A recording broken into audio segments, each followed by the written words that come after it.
Welcome, Taurus. This is Regina from Pacific Tarot, and I'm getting ready to do a July general reading for you.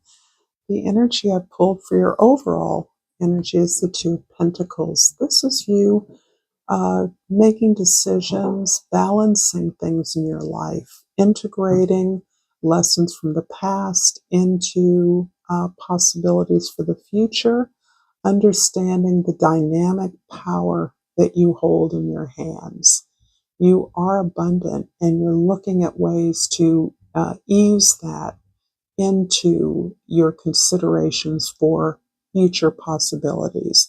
Some of the possibilities may involve travel. You may be contemplating moving into a fresh environment for perspective. So this doesn't feel like a permanent move because of the instability that you feel that may be contributing to this idea that you could perhaps gain some insight from taking a trip or taking a vacation, taking a break, something that gives you a chance to view your situation with greater clarity, with some remove. Underneath the deck, the High Priestess, another two. So you're requiring a moment of silence, of stillness, of sacredness for yourself in order to see something, to gain the perspective necessary. Perhaps current events or recent events in your environment are leading you to an awareness that was previously very different. You're understanding your ability to transcend the situation, to rise above it, and in that way to gain some personal insight, some greater wisdom that informs not only what you experience, but moving forward a way to recognize your power. It's not about empowerment. It's about recognizing the power that you already have and have always had. I'm going to pull a crystal oracle, and we have the Pre-Night. Such a beautiful color. I love this vivid green. And the Pre-Night keyword is trust. I trust myself and the divine flow of the universe. So we're going to set that in the middle.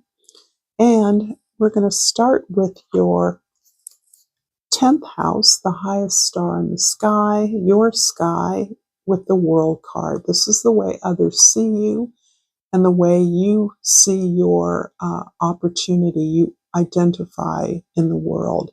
The world is one who has completed, achieved something of notable worth.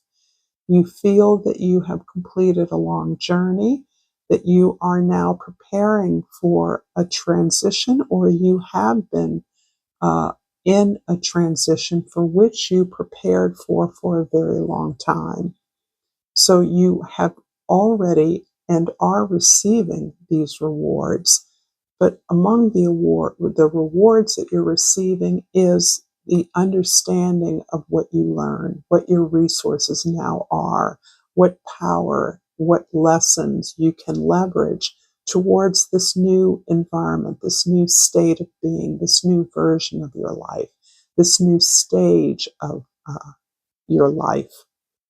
And you are closing out something significant as well. I feel that this perspective that you have been needing to gain is in part about your accomplishments, seeing things that perhaps appeared as struggle, as hardship, as accomplishments, as achievements, and understanding that on the basis of that, this colors your entire sense of position in the world, being who you are, recognizing that you are a person not only of value and worth, but that you have gained much that many others never achieve.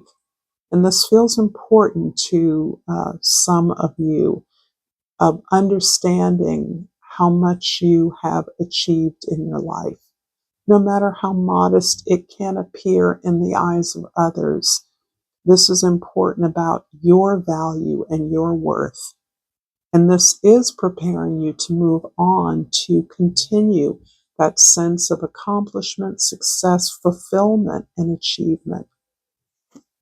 In the first house, the Wheel of Fortune, your particular mundane, everyday perspective may cycle around the way that you're seeing things turn over in your life. You're seeing something challenging turn into something full of possibility, something of disappointment in the past turn into a gift, something that you are receiving with joy.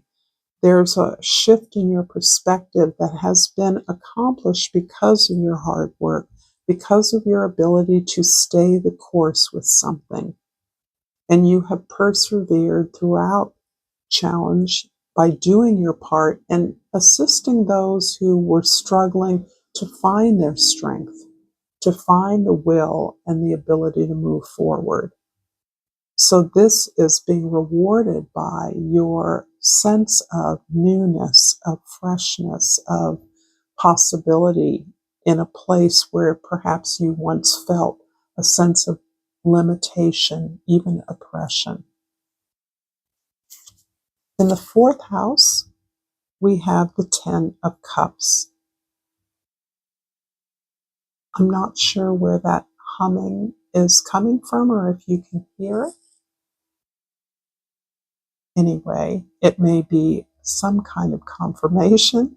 The Ten of Cups is a beautiful card of your intimate loved ones, your inner circle, those you show up for, who show up for you.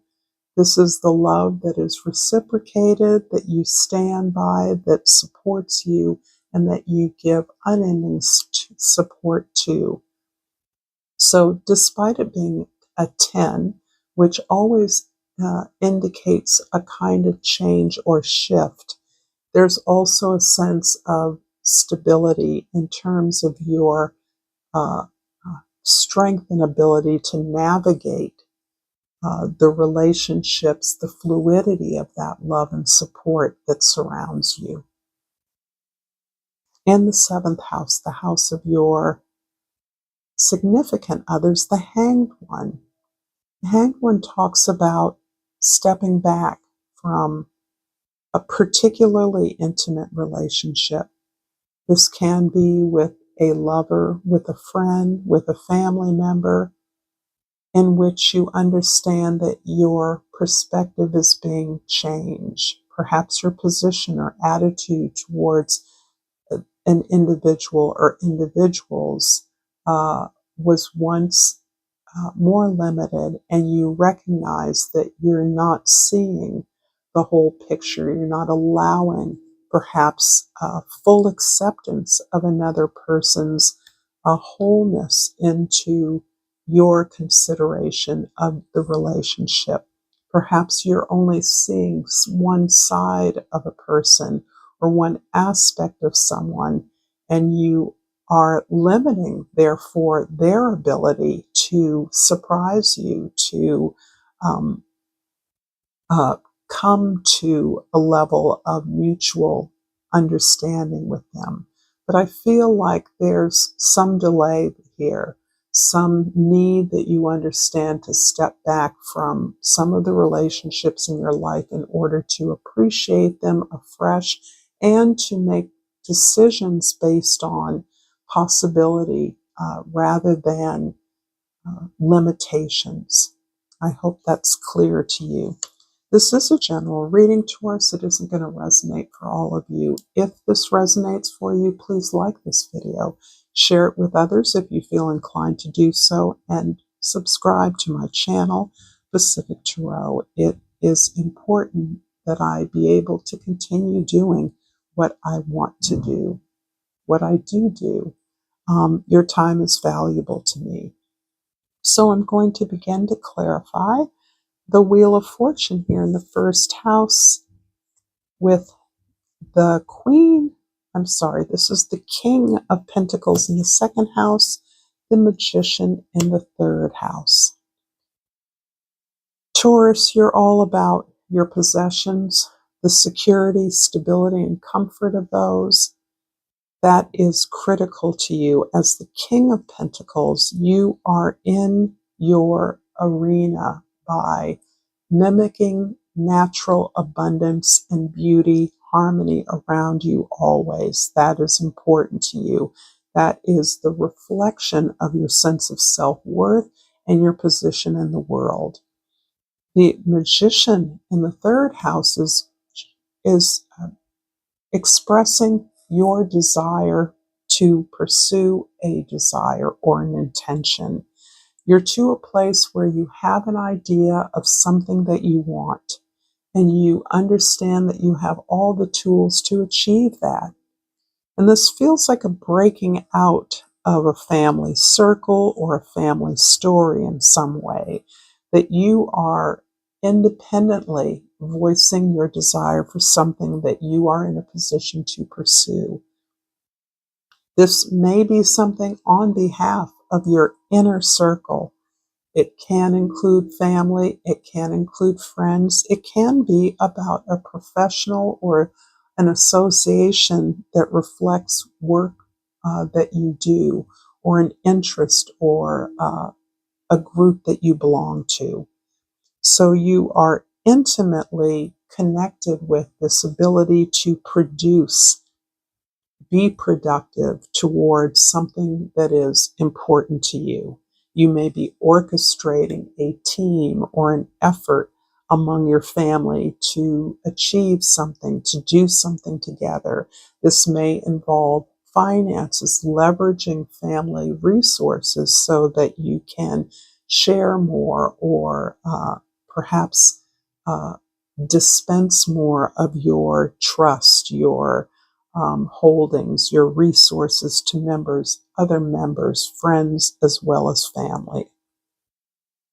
In the fourth house, the Ten of Cups is clarified by the Moon card in the fifth house and the Two of Cups in the sixth house. There's a creative gift that you have sat on, that you have kept secret for a long time. There's something about your creative life, or perhaps this is among friends, something that you do for enjoyment, for love, with love, among loved ones, that you're trying to figure out, you're trying to understand. Perhaps this is what you're trying to make a decision about. This is something that reflects a really deep, deep connection with you. Your ability to articulate your deepest connections, to share those with others, feels as though there is some kind of mystery or cloud here. Perhaps there is some kind of challenge that you are looking to understand, perhaps a missing relationship that you are that is being uncovered, that you are trying to uncover. You're trying to bring this information into the light of day. In other decks, this card has been keyed as being about false friends and secret foes. So this is another aspect of your intimate circle that you perhaps are feeling a sense of caution about. People who perhaps have appeared as friends, you're now separating your understanding of their place in your life. Perhaps you're seeing their actions towards you in the past as well as in the present as being two-faced, double-sided, cutting rather than illuminating, undermining you in some way. And this is important because you're grasping very sincerely to understand true connection as a healing tool, real reciprocal relationships as a part of your own healing and a part of your gaining the perspective that is necessary right now towards your own worth and value. In the seventh house, the Hanged One is clarified by the High Priestess again in the eighth house and the Ace of Swords in the ninth house. Yeah, there's some kind of truth coming to you from, it feels like a distance, or from an educational or spiritual experience. And by that I mean a book you read, a conversation you have, a lecture you attend, even a movie you see, or a course you take online. There's information coming to you that's illuminating your position in a family or a collaborative circle. Your ability to see truth, tell the truth, understand the purpose of something is informing you about its place in your life. And it feels as though this part of you understands perhaps some unstable relationships that form your circle of friends, that inform something that you are trying to build among your associations that is not right. It's certainly indicating that your intuition understands what your ability to speak and your willingness to communicate about it may keep veiled or hidden. So that you want to speak about this, but you understand that it's only information for a very select few. Only a select few will understand this.